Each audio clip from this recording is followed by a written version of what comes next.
In this video, we're going to do an unboxing and a review of the Massdrop Beyerdynamic DT 177X. I wanted to call it 1770, but I guess it's not technically because of the X. So this is their specialized, kind of tweaked model of the upgraded version of the very popular DT 770 Pro that I own. I have the 80 ohm version.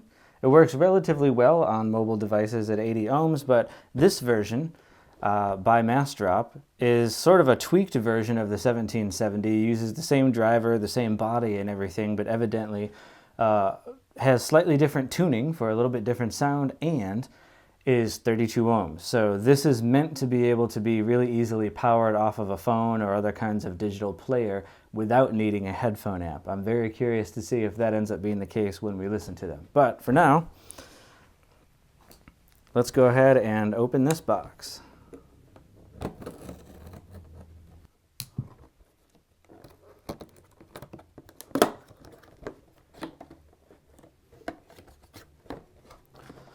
Okay, so when you look down into the box, immediately we notice that one of the differences between this and presumably the 1770, the regular version, and I know that's just because I own the 1990s, which are the open back equivalent of the 1770s. Those come with a large hard case on the inside with some different stuff. There is no hard case in here. This opens up straight to the headphones themselves. So we have a cardboard stand for them. That's pretty cool. And spare ear cups. That's it. So that's what's in the box here. So I like that they preserved that feature. The 1990s came with what they call the balanced version of their velour ear cups. And then they optionally also have an analytical, a slightly differently composed version of their velour ear cups, and you can swap between them. In this case, it looks like what we have is the velours are what's installed on these out of the box, and then they also give you leather ones that you can swap to. Generally speaking, my experience swapping between these kinds of materials is that velour is less hot when you're wearing them in the heat, which is an advantage, and velour tends to give you a little bit more open of a sound, but it doesn't insulate as well. So the reason you would use leather pads generally, in my experience, is they isolate a little bit better, which these being closed back headphones could be useful for, and also leather tends to give you a little bit more bass response, probably because of the density of the material and the fact that it insulates differently. I will initially try them with the velour on, but I have a feeling that I'll end up probably putting the leather on them, just because if you saw in my other review where I talked about the Deconi Elite hybrid pads that I put on the 1990s, I really liked the way that enhanced the low end of the music, and if these are anything like those, I suspect that's where I'll probably end up. On the bottom of what they made the little stand out of here is where we get our cable, because I was just thinking, how do we connect these? So what I find interesting is, on the 1990s that I have, they do have this mini XLR style plug, but it's a 3-prong plug. This one looks to be 4-prong, which is a true balanced design because it's positive and negative for each channel. However, I have not seen any mini XLR 4 poles available anywhere. I've seen plenty of 3-pole ones. So if you wanted to use a different cable than what this comes with, I suspect that might be a little challenging, or hopefully that will change in time. But just a comment right off the bat that I can have for that.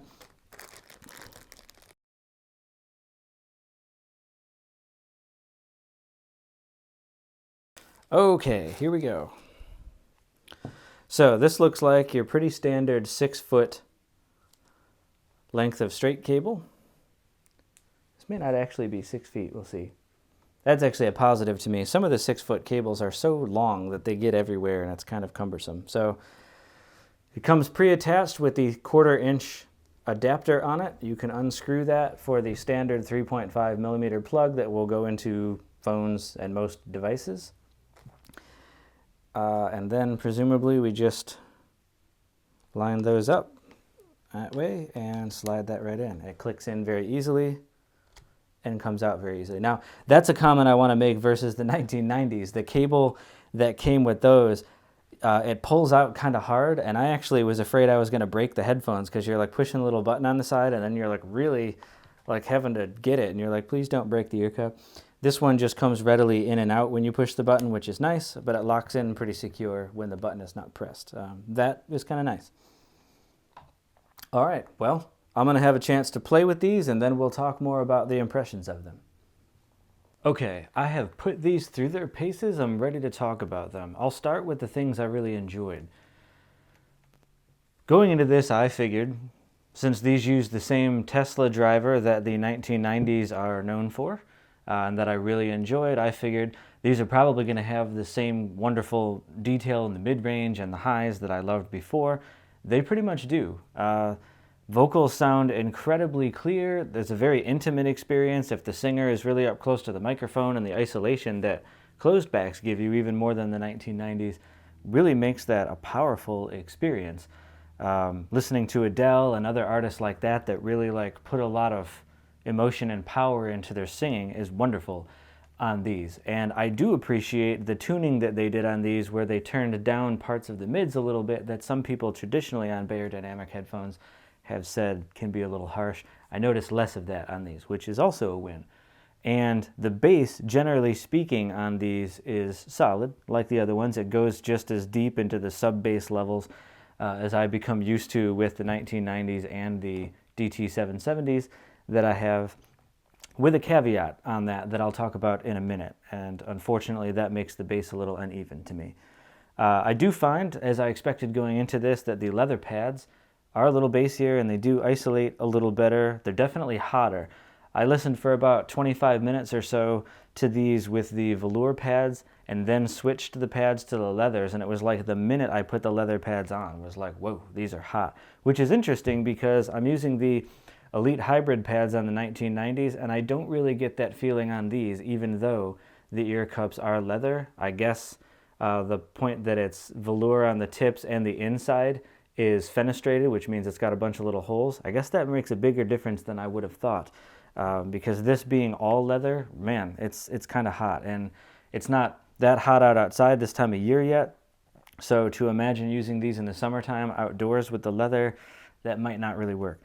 The mobility aspect of 32 ohms definitely comes to play here. I plugged these into an iPad to watch movies. Much better experience on these than on even the 80 ohm DT 770s that I have. Plug these into my phone with a lightning adapter for it. Pretty good experience out of that too. The detail on the soundstage is still pretty solid out of the phone. The volume is definitely better. It's easier to drive these than most of my other headphones out of a phone. So in that way, these being marketed as mobile-friendly audiophile headphones, it's pretty solid. And it's nice to have that kind of flexibility that you don't have to have a headphone amp, that these will sound pretty good as long as the DAC in whatever that you're listening to is pretty solid, which these days a lot more things are than used to be the case. The cord, some people in other reviews have said they really don't like the cord because it has the microphonic quality to it, which basically means like rubbing it or touching it sends kind of a vibration up the cord that you can hear in the ear cups. That is true a little bit. I do notice that. But I didn't really think that was a big problem. It's in line with the other cords that I've used with other Beyerdynamic products, so mostly it was all right. And I do appreciate that the cord is less long than some. As you can see with my DT 770s, I end up twist tying into a circle here, and it's still a fairly long cable.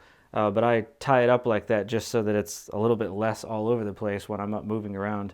Not a huge deal, but I end up having to shove this in my pocket a lot, and I've often wished that this cable were shorter, and unfortunately on the DT 770 you can't remove the cable, so this is what it is. So it's nice on headphones marketed for mobile use that the cord is less long. You don't really have to wind it up, and some people complain about its natural tendency to curl up, but I actually find that useful because then when I lift it up, it's not as all over the place. So in that regard, that's pretty solid. I will reiterate something I had a feeling about in the unboxing, which, as I've really thought about this more, I think is true. I did a little poking around on Amazon and other places on the internet, and I've not had a lot of luck finding 4-pin mini XLR plugs. So unlike the one that comes with the 1990s that's a 3-prong plug, where there's not a ton of options for third-party cables out there, but there are a few. So at least you go into this knowing if I had to change the cable, I could find some. With these, I haven't really had any luck finding any, and so it's nice that the cable is removable, but on the other hand, I'm like, if I can't find another cable to realistically swap this, what good is that really doing me? I just thought that would be valid as a thing to point out. A couple of things that I will say are kind of negatives about these, and I'll have to back up to talk about the 1990s as a comparison, because these are kind of like brothers in the upper line here. These are the open back and the closed back version of that same Tesla driver. I went into it thinking, well, all of these Beyerdynamic headphones have basically the same shape ear cups, the same headband, the same piece that holds the ear cup, etc. The ear cups are basically the same size, to the point that ear pads that you can get for one generally fit on all of them. So, you know, from a comfort standpoint, you go into it thinking, all right, well, whatever I thought about the comfort of these is probably going to be consistent here, and it's going to be the same thing. Oddly, not really. It's close, but I don't know if you can notice it just looking at them, but when I look straight down at these when they're laying on a table, you can see that the headband of the 1990s is wider than the 7X headphones. And I don't know if they made that choice because it'll be less like huge on the top of your head for mobility reasons, but that does to me seem to make a difference in the way the headphones fit on your head. When I wear these, they're comfortable for the most part, but one thing that I've noticed happens is on the back, where it hugs kind of the back of my head here, there's kind of a gap I can get my finger up in with the pad, and if I don't wear them just right, it doesn't actually form a seal, and I lose a ton of bass. And I can tell the difference because if I'm listening to music and I just put my index fingers down here and push it a little tighter against my head, the bass goes way up and it sounds way better. But the minute I let my fingers off of it, it like drops way down. It feels like you need to angle the cups like down a little bit more, but they just won't stay, and there's not enough flex in them, or they need to flex a little bit more back to follow the contour of my head. Now, I have kind of a V-shaped face. If you had a squarer jaw or a squarer face, maybe they would fit a little better. But for me, that's kind of a detractor. It got really frustrating at a couple points, especially knowing that these are marketed as mobile headphones that you're supposed to wear while walking around and stuff. I'm thinking, well, if it's this hard to get the seal right sitting here, imagine if I was walking or jogging or something like that with these. How tricky that would be. And weirdly, even though these seem to have, like I said, the same cups, the same pads, everything, that's not an issue that I've noticed on the 1990s or the 770s. The entirety of the back part of the pad doesn't totally fit on my head, but enough of the pad sits there where there's a good seal. And I've never had that issue with these, but for some reason on those, that's been a thing. And so your mileage may vary. I'm not going to say that they're bad headphones just because of that, because, you know, if your head is shaped differently, maybe they fit you great. But speaking just for me, that really came in the way of my being able to enjoy these as much as I might have been able to, because the bass, I mean, I love bass, and part of the reason I immediately switched to the leather ear pads was they generally are bassier than the velour, and I wanted the bass. And so for me, them not fitting in a way that consistently gives me that bass, it kind of sucks, especially since when I did push it up to my head to form a better seal, the bass is great on these. The bass is better on these than it is on the 1990s. So I'm thinking about it like it's a shame, because the bass would have been awesome on these headphones, but I just can't consistently get that awesome bass. So take that for what you will. One other thought, speaking of the ear cups, that is another example of where you think the experience is going to be consistent between all of these, and for some reason it wasn't. So when I was first using these and I swapped between the analytical and the balance pads that came with them, it wasn't very difficult to swap them out. And when I got the Duconi Elite Hybrids that are on there now, and was just doing a refresher video to re-educate myself on the process of turning these pads and getting them on, a lot of people had said in forums that they were really frustrated that it took them like 5 tries, and it was like 25 minutes of messing around and getting really frustrated, and they hated the experience. And when I did these, it was sort of like, I'm not sure what people are talking about, because there was a little notch and I just like twisted it right on, and I got it the first try, and it took me like 2 minutes, and bam, they were on, no problem. So I'm thinking like, all right, well, that was actually really easy. So when I went to do the pads on these, I'm thinking, all right, well, it's going to be the same exact process, same body, it's got the same notch on it. These are even Dakoni pads, so it should be like the same deal. For some reason, totally different experience on these headphones. I had exactly the experience other people had complained about before with these, of just, you'd get it in the notch and start feeding it along, but then it would work great until about 3/4 of the pad was on, and then there would be so much tension on it that you would have to like twist so hard to get it to keep going that inevitably some part of it would pop back out and you'd have to start over. And since these are not DJ headphones that you can flip all the way out, which would make this a lot easier, you always run into like the other pad is in your hand's way while you're trying to do stuff, and you're like, get out of here, pad.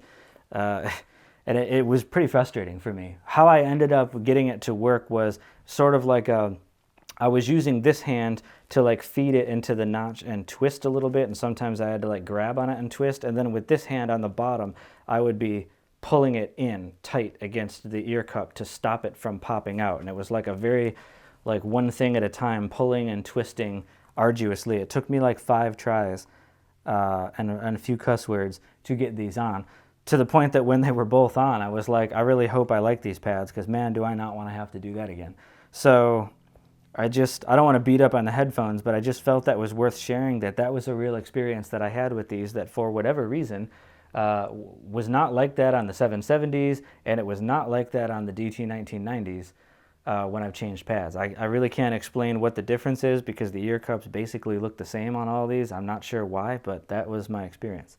And so for me, it's kind of a mixed bag with these. Like, pretty much all of the good things I would have said about the 1990s, I would say about these in terms of sound. The soundstage is even fairly consistent with the 1770X compared to this, which is impressive for a closeback. It's loses a little of that. It sounds like the band is literally in the room with you quality that open back headphones will give you, but it's pretty close. The mids are outstanding. Like I said, the taming of the highs is a real plus. The bass, when it worked for me, fantastic.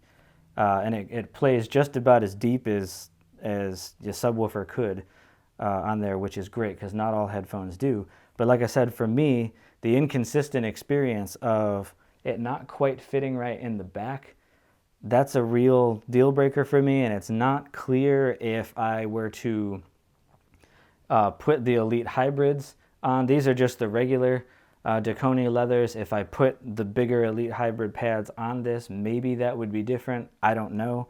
But, when you're thinking of making an investment in pads for headphones, if your very first experience with them is kind of negative in that way, there's a part of you that's like, do I really want to invest money when I'm not even certain that it's going to help me? It was easier to make that call on these, because these were stellar headphones and I loved them. And so the idea of spending $69 on fancier pads to make them sound even better was a no-brainer for me, because I loved these headphones. It's tricky for me. I do and don't recommend these. Like, I think as far as being marketed as mobile-friendly audiophile headphones, where you don't have to be stuck at a desk with a headphone amp and you just want to be able to plug into your phone, these for the most part succeed at that. Volume-wise, depth-wise, it's solid. I think they did a good job with the cord, other than that 4-pin issue I talked about. And I like that they do give you a change of ear pads that you can do. I like that they also even give you a cardboard headphone stand. I know it's cardboard, it's not fancy, but if you don't have a headphone stand and you're looking for something to just set these up on, that works in a pinch on your desk, and it's not bad. So I would say if you live near a store where you can try these on, definitely do that before you buy, just to make sure you can get a good seal. Or if you're buying from a retailer that has a liberal return policy, that might be valuable for you to be able to do, just to make sure that doesn't become a thing for you, like I was talking about.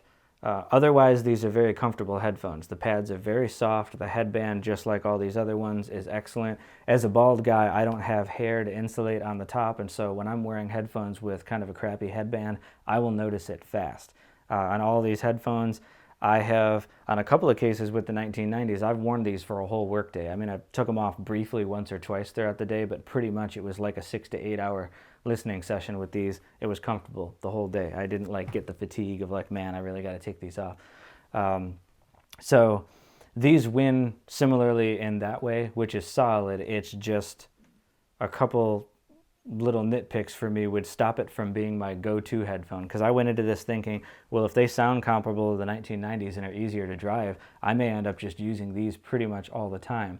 But instead my experience was, well, they have some specific use cases where they're cool, but this would, I think, still certainly be my daily driver headphone. I have nothing yet is going to replace that. So take that for what it's worth, and I wish that they could twist a little bit more. That might solve some of that seal challenge that I had, but I think for the money, and they're cheaper than the regular 1770s, that's a decent bargain for you if you're considering these. So hope that was helpful for you guys. If you have questions or comments about these, leave them below, and I'll see if I can answer them. If there's something that I forgot to mention in this video that you would find useful for your own shopping, I'll see what I can do. Catch you next time, guys.